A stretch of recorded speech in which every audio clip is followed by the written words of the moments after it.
अस्सलाम वालेकुम, मैं हूं मीर साकिब और आप जुड़ गए हैं मेरे साथ बायोटिक क्लासेस में। आज का जो हमारा लेक्चर है that is about liquid connective tissue, that is blood.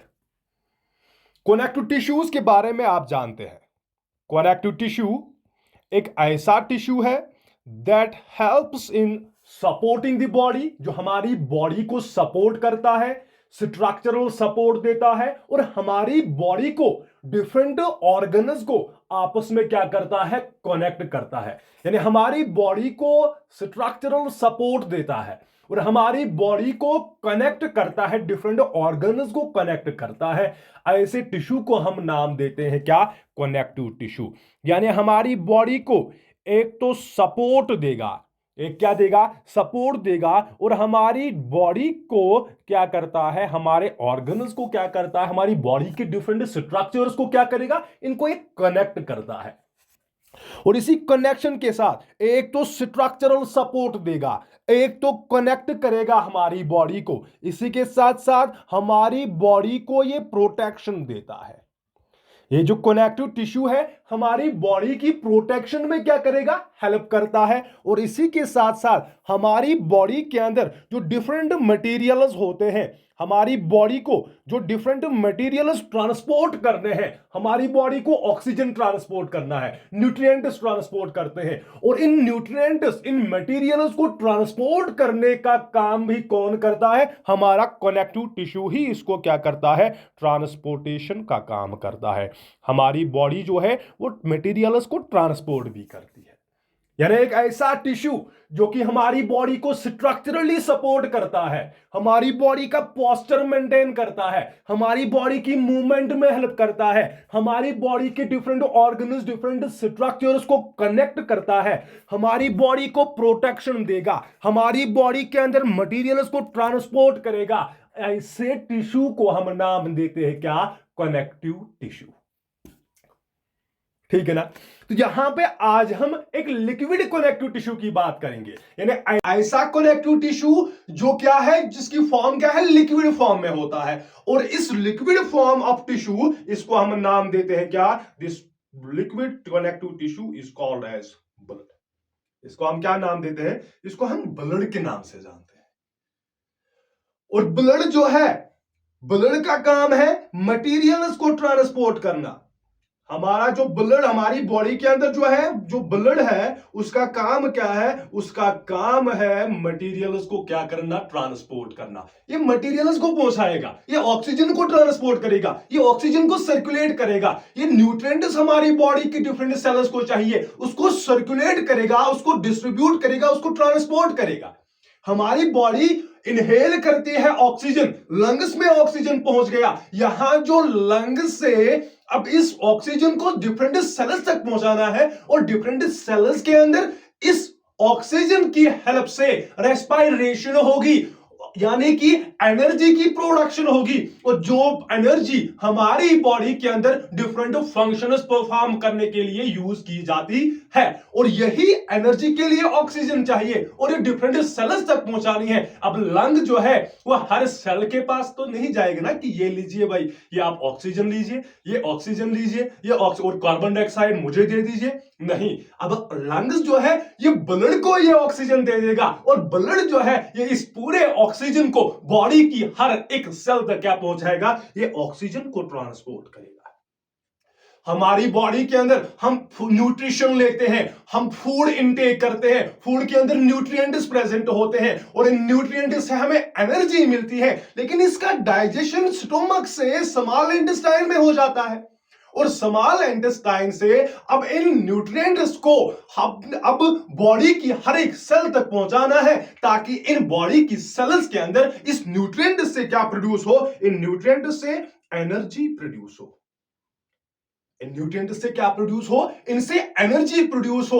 अब इस स्मॉल इंटेस्टाइन से अब हर एक बॉडी की सेल्स तक ये पहुंचाएगा कौन, ये काम भी कौन करता है, ये ब्लड ये काम करता है, यानी न्यूट्रिएंट्स को भी ये ट्रांसपोर्ट करता है। ये न्यूट्रिएंट्स को भी ट्रांसपोर्ट करेगा, ये एंजाइम्स को ट्रांसपोर्ट करता है, ये हार्मोन्स को ट्रांसपोर्ट करता है, ये वेस्ट मटेरियल्स को भी क्या करता है, वेस्ट मटेरियल्स को भी, वेस्ट्स को भी ये क्या करेगा, ट्रांसपोर्ट करता है।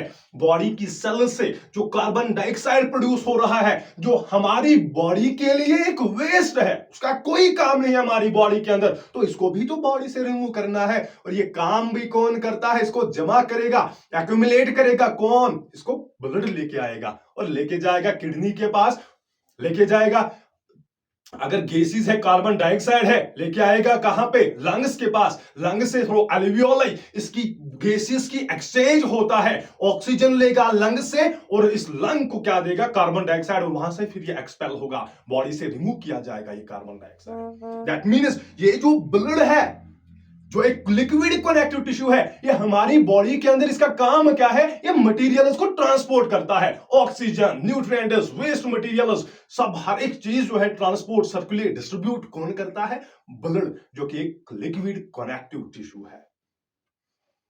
अगर हम इसी ब्लड की बात करें, अगर हम इस ब्लड की बात करें, तो ये जो ब्लड है इसके डिफरेंट कंपोनेंट्स होते हैं। ये ब्लड सिर्फ एक लिक्विड मटेरियल नहीं है, इसके अंदर डिफरेंट कंपोनेंट्स है। अब इस ब्लड के अंदर कौन कौन सी चीज प्रेजेंट होती है, इसके अंदर सेल्स प्रेजेंट होती है, ब्लड के अंदर सेल्स प्रेजेंट होती है, सेल फ्रेगमेंट्स प्रेजेंट होते हैं, सेल फ्रेगमेंट्स प्रेजेंट होते हैं, और इसी के साथ साथ इस ब्लड के अंदर एक liquid material that is called as plasma, जो कि इस ब्लड के अंदर होते हैं। जब ये तीनों चीजें, चाहे सेल्स हो, सेल फ्रेगमेंट्स, प्लाज्मा, जब ये तीनों चीजें जब कंबाइन हो जाती है and they form a tissue, they form a connective tissue, and that connective tissue is called as blood, हम उसको कहते हैं ब्लड के अंदर।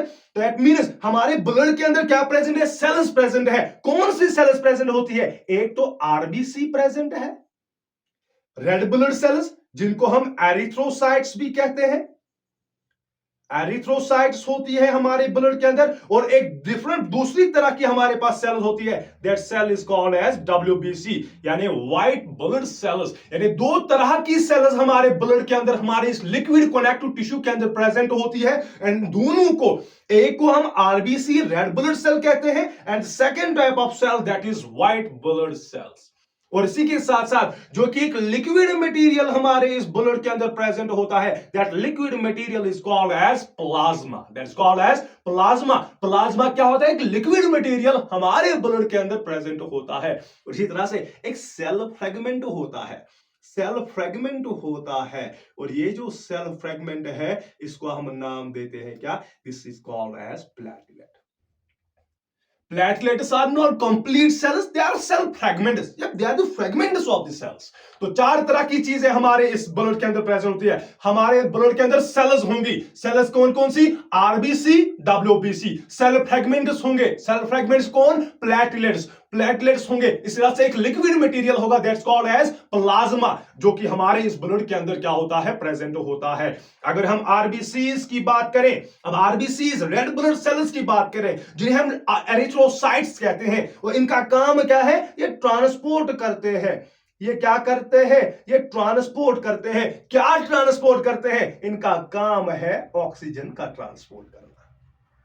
इनका काम क्या है, आरबीसीज का काम क्या है, आरबीसीज काम करते हैं ऑक्सीजन को ट्रांसपोर्ट करने का काम करते हैं, क्योंकि इन आरबीसीज के अंदर, रेड ब्लड सेल्स के अंदर एक प्रोटीन प्रेजेंट होता है, that protein is called as haemoglobin. Haemoglobin, haemoglobin एक प्रोटीन होता है जो कि आरबीसीज के साइटोसोल में प्रेजेंट होता है, साइटोप्लाज्म में प्रेजेंट होता है। जिस हीमोग्लोबिन की एफिनिटी ऑक्सीजन के साथ क्या होती है, ज्यादा होती है, और ये इस ऑक्सीजन को अपने साथ बाइंड करता है। हीमोग्लोबिन ऑक्सीजन आपस में बाइंड हो जाते हैं, और इसको ये फिर क्या करता है, कैरी करता है to the different cells of our body. यानी आरबीसीज हमारी बॉडी के अंदर ऑक्सीजन को सप्लाई करते हैं, ऑक्सीजन को डिस्ट्रीब्यूट करते हैं with help of a protein, that protein is called as haemoglobin. That protein is called as haemoglobin. यानी ऑक्सीजन को ये क्या करेगा, ट्रांसपोर्ट करेगा आरबीसीज। और आरबीसीज जो है दे आर डिस्क शेप्ड, इनका जो शेप होता है they are disc shaped, biconcave disc shaped होती है इनकी शेप। दोनों तरफ से क्या होगा, कॉन्केविटी होगी, दोनों तरफ से होगी कॉन्केविटी, अंदर की तरफ होगा, ताकि सरफेस एरिया इंक्रीज हो जाएगा। सरफेस एरिया इंक्रीज होगा तो ज्यादा से ज्यादा ऑक्सीजन ये कैरी करेगा और ज्यादा से ज्यादा ऑक्सीजन को ये डिफ्यूज करेगा, ठीक है ना। तो इसके अंदर जो इसकी शेप होती है that is biconcave, that is biconcave shaped होती है, डिस्क शेप्ड इसका स्ट्रक्चर होता है और ऑक्सीजन को ये क्या करेगा, ऑक्सीजन को कैरी करेगा। Then we have the another type of cell that is called as WBCs, white blood cells. इनका काम हमारी बॉडी के अंदर है प्रोटेक्शन का, इनका काम हमारी बॉडी के अंदर क्या है, प्रोटेक्शन का, क्योंकि हमने पहले ही ये कहा कि कनेक्टिव टिश्यू स्ट्रक्चरल सपोर्ट देगा, कनेक्टिव टिश्यू ट्रांसपोर्टेशन में हेल्प करेगा, कनेक्टिव टिश्यू प्रोटेक्शन देगा। दैट मीन्स अब प्रोटेक्शन कैसे दे रहा है, हमारे ब्लड के अंदर डब्ल्यूबीसी है और डब्ल्यूबीसी का काम क्या है, प्रोटेक्शन देता है। जब भी कोई पैथोजन हमारी बॉडी के अंदर एंटर करेगा तो उस पैथोजन को डिस्ट्रॉय करने का काम, उस पैथोजन को किल करने का काम किसका है, डब्ल्यूबीसी उसका क्या काम करता है, उसको किल करता है। दैट मीन्स हमारे इम्यून रिस्पॉन्स में ये रेस्पॉन्सिबल होते हैं, they are responsible for the immune response, immunity में हेल्प करता है। Then we have the plasma, that is the liquid material of our blood, हमारे ब्लड का एक लिक्विड मटेरियल जिसको हम प्लाज्मा कहते हैं। ये जो प्लाज्मा है, ये जो ब्लड न्यूट्रिएंट सप्लाई करता है, वो न्यूट्रिएंट इसी प्लाज्मा के अंदर ही प्रेजेंट होते हैं, डिसॉल्व्ड फॉर्म में होते हैं और इसी प्लाज्मा के थ्रू ही क्या होते हैं, ट्रांसपोर्ट करते हैं। ये भी क्या करेगा, ये न्यूट्रिएंट्स को ट्रांसपोर्ट करेगा, ये न्यूट्रिएंट्स को ट्रांसपोर्ट करता है। चाहे अमाइनो एसिड हो, चाहे ग्लूकोज हो, चाहे फैटी एसिड्स हो, इनको ट्रांसपोर्ट कौन करता है, इनको प्लाज्मा ट्रांसपोर्ट करता है, जो कि एक लिक्विड मटेरियल होता है हमारी बॉडी के अंदर।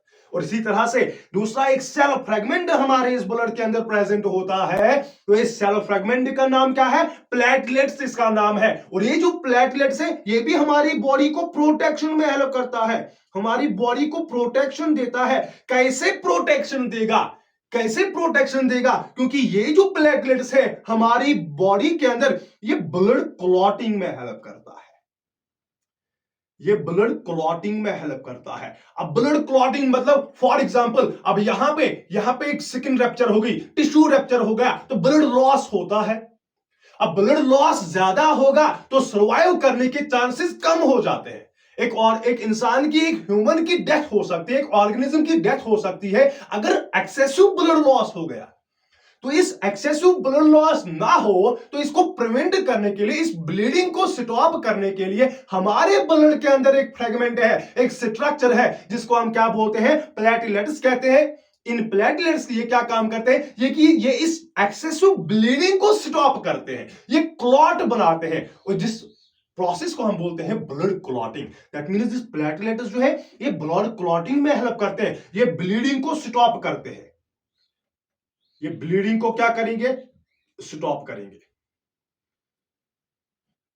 कौन, प्लेटलेट्स ब्लीडिंग को स्टॉप करते हैं और इस एक्सेसिव ब्लड लॉस को क्या करते हैं, प्रिवेंट करते हैं, और उसकी वजह से एक ऑर्गेनिज्म जो है, एक ह्यूमन जो है वो सर्वाइव कर पाता है।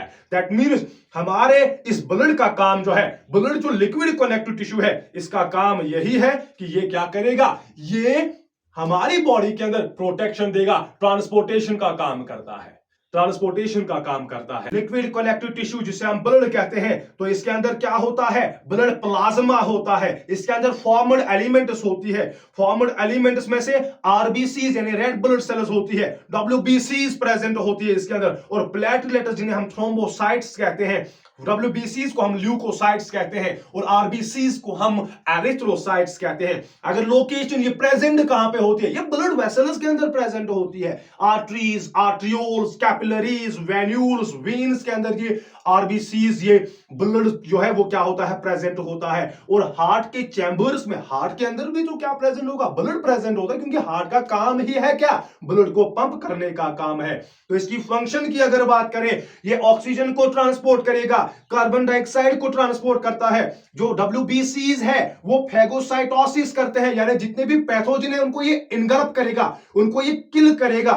और ये एलर्जिक रिएक्शंस और यानी इम्यून सिस्टम रेस्पॉन्स में क्या होते हैं, रेस्पॉन्सिबल होते हैं WBCs। और प्लेटलेट्स है वो हेल्प करते हैं इन द ब्लड क्लॉटिंग में, ये क्या करते हैं, हेल्प करते हैं। और ये था हमारा liquid connective tissue that's called as blood. तो अगर ये लेक्चर किसी भी रीजन से आपको पसंद आया होगा तो इस पे लाइक, कमेंट और शेयर कीजिए, और अपने जितने भी दोस्त हैं, अपने जितने भी फ्रेंड्स हैं, जितने भी स्टूडेंट्स हैं, उन तक इस लेक्चर को पहुंचाइए। और हमारे अगले लेक्चर का आप इंतजार कीजिए। तब तक के लिए खुदा हाफिज।